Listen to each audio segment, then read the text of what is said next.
Bonjour à toutes et à tous, ici Pierre de Célesterie et aujourd'hui je vais vous parler un petit peu plus de la spécificité des parcours personnalisés et ce que ça va nous apporter dans la compréhension de notre audience. On va comprendre la multicausalité qui amène un comportement ou à un autre. Alors pour ça c'est très simple, on regarde le projet parcours personnalisé dans la catégorie pas à pas que vous avez en dessous des démos.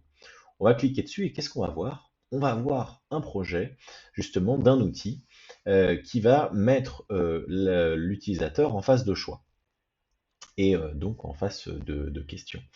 Les premières questions vont être tout à fait normales, classiques, s'adresser à tout le monde. Et au fur et à mesure des interactions, on va pouvoir personnaliser le contenu. Un exemple ici, on a une question normale, le choix A, B ou C, et deux de ces choix sont mauvais, entre guillemets, euh, ils ne représentent pas une bonne maîtrise, en tout cas, du savoir.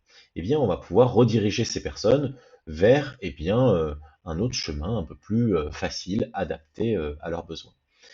Ce qui est intéressant, c'est que on va représenter que ce niveau est un niveau, disons, débutant.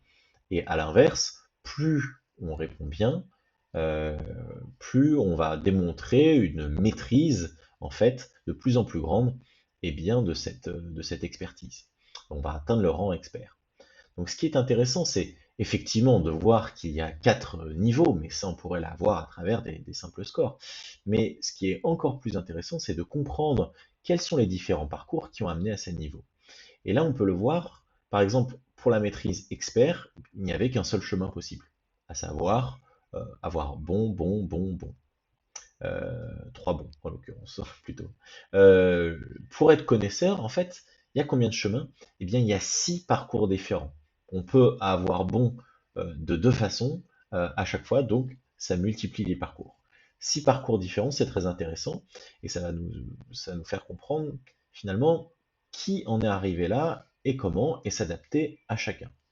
Et à votre avis, combien il y a de personnes qui sont arrivées débutants et quels sont les chemins possibles pour être débutant? Eh bien, en fait, il y a 12 parcours possibles pour être débutant. Et on le voit, finalement, il y a beaucoup de raisons qui vont expliquer que quelqu'un n'a pas forcément la maîtrise d'un savoir, d'une technique, ou par exemple, qui va devenir un utilisateur que vous allez perdre pour plein de différentes raisons. Eh bien, ça, c'est important de comprendre quelles sont ces raisons, et c'est pour ça qu'il faut faire des parcours personnalisés pour pouvoir non seulement apporter un contenu qui s'adapte à chacun, mais aussi en monitorant, en analysant en fait le comportement de chacun, comprendre comment son audience réagit et réagit sous forme de groupes, de profils, de personas. Voilà, c'était tout pour cet exemple sur les parcours personnalisés.